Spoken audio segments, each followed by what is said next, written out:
à tous, la team Well, au même show pour Lyon Fan TV. Très très heureux les gars de vous retrouver pour une nouvelle vidéo. J'espère que vous allez bien, que vous avez passé un bon début de semaine. C'est la trêve internationale et pourtant elle se termine.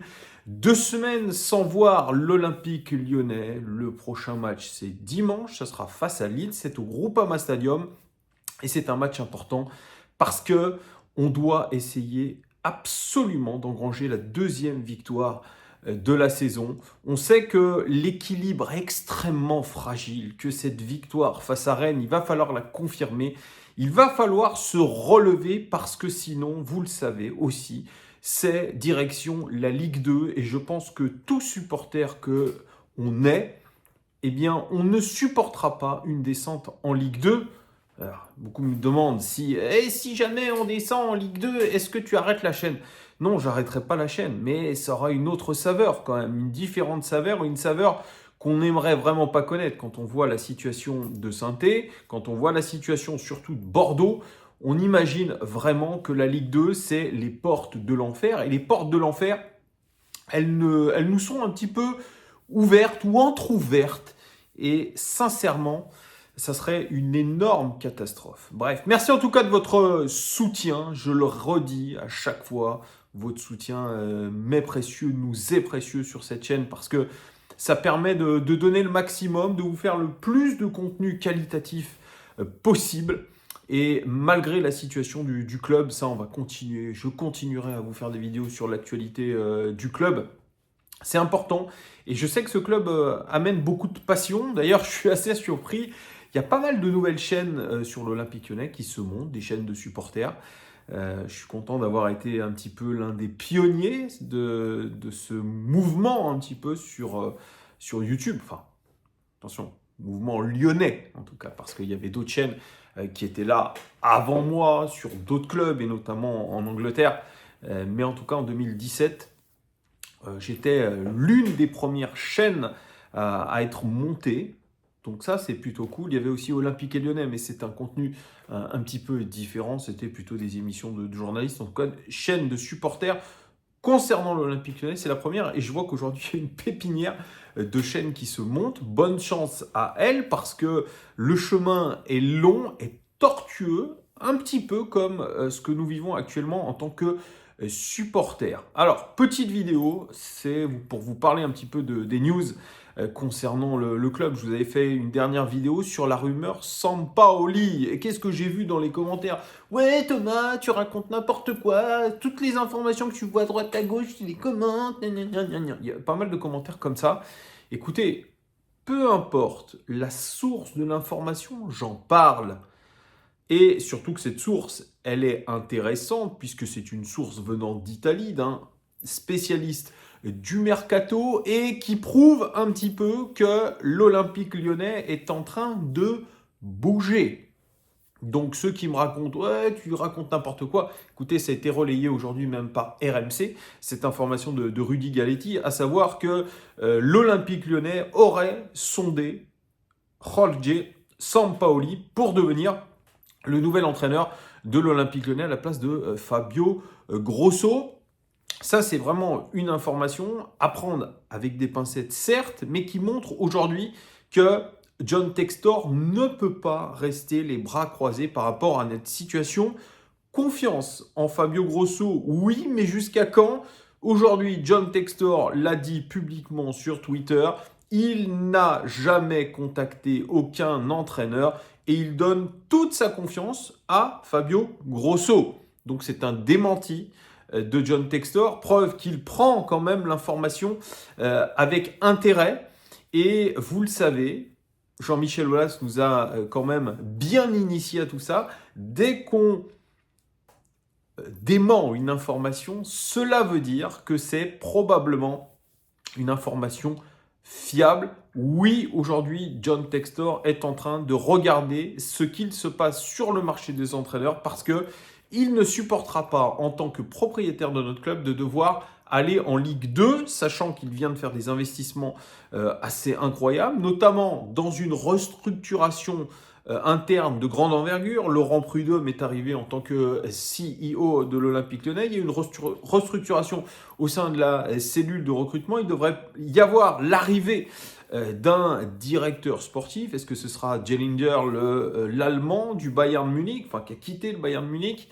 Est-ce que ça sera lui ou un autre? En tout cas, on est en train de réfléchir. On a fait partir aussi la vieille garde de Jean-Michel Aulas. On veut essayer aujourd'hui de renouveler les hommes, renouveler l'organigramme de l'Olympique Lyonnais dans un seul but, performer et faire de l'argent. Il y a aussi la LDLC Arena qui est dans les starting blocks.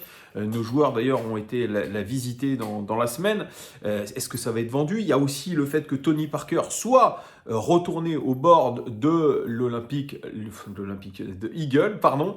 Et puis il y a le départ de Bruno Chéroux. C'était on susurrait un petit peu dans nos oreilles que Bruno Chéroux, l'ancien d'ailleurs directeur du recrutement de l'Olympique Lyonnais, qui a été évincé de son poste au profit de Mathieu Louis-Jean, eh bien, il avait eu un poste, apparemment c'était une promotion où il était la super nounou, la super nanny du groupe Eagle. Eh bien, il n'en sera rien puisqu'il est tout simplement écarté, qu'il négocie son départ. J'ai un ami qui est agent immobilier qui m'a dit c'est fini pour Bruno Chéroux, il est en train de quitter sa maison. Donc voilà, c'est fini, c'est pour Bruno Chéroux une fin avec beaucoup d'amertume, je pense, mais qui était nécessaire parce que Bruno Chéroux n'a pas fait que du bon travail. Et les échos qu'il y avait en interne, ce qu'on entendait, hein, c'est pas mes échos, en tout cas tout ce on entendait, c'était pas forcément extrêmement positif. Donc on imagine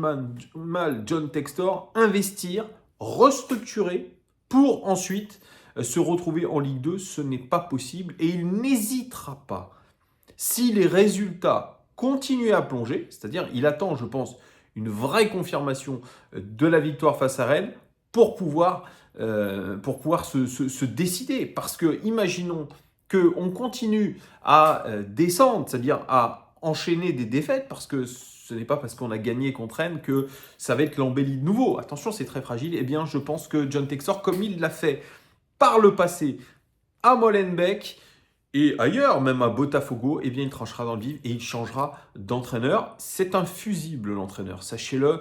Donc, on peut parler des joueurs et tout, c'est un fusible. Surtout que le passage devant la DNCG qui va se passer, je crois, la semaine prochaine, ce sera les dernières heures d'ailleurs, ou les derniers jours plutôt de Santiago Cucci en tant que président de l'Olympique Lyonnais. Il va aller mener le dossier devant la DNCG et normalement, nous devrions pouvoir avoir un champ d'action assez libre sur le mercato de janvier. John Textor l'a dit aussi précédemment que sur le marché de janvier, il aura des moyens.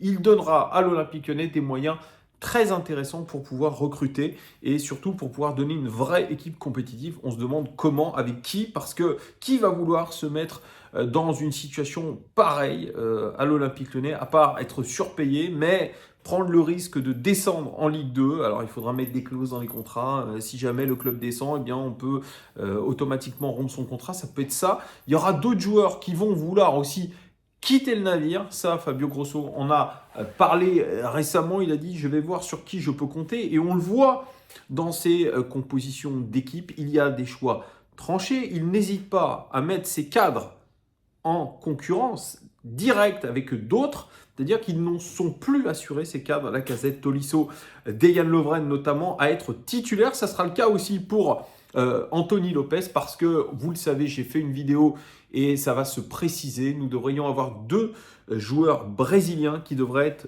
transférés plutôt, c'est peut-être plus le terme adéquat, transférés de Botafogo, club de Eagle, à l'Olympique Lyonnais. Il s'agit du gardien Lucas Perry et de Adrielson, international brésilien, qui est défenseur central. Donc il va y avoir de la concurrence en défense, il va y avoir de la concurrence aussi au poste de gardien avec Anthony Lopez, qui ne sera peut-être plus assuré d'être titulaire malgré des prestations quand même plutôt bonnes et voire même excellentes depuis quelques années C'est sûr, il y a eu quelques boulettes, des choses moins bien faites, mais globalement, c'est un super gardien, Anthony Lopez, et c'est pas moi qui vais vous le dire, qui vais vous dire le contraire dans cette vidéo.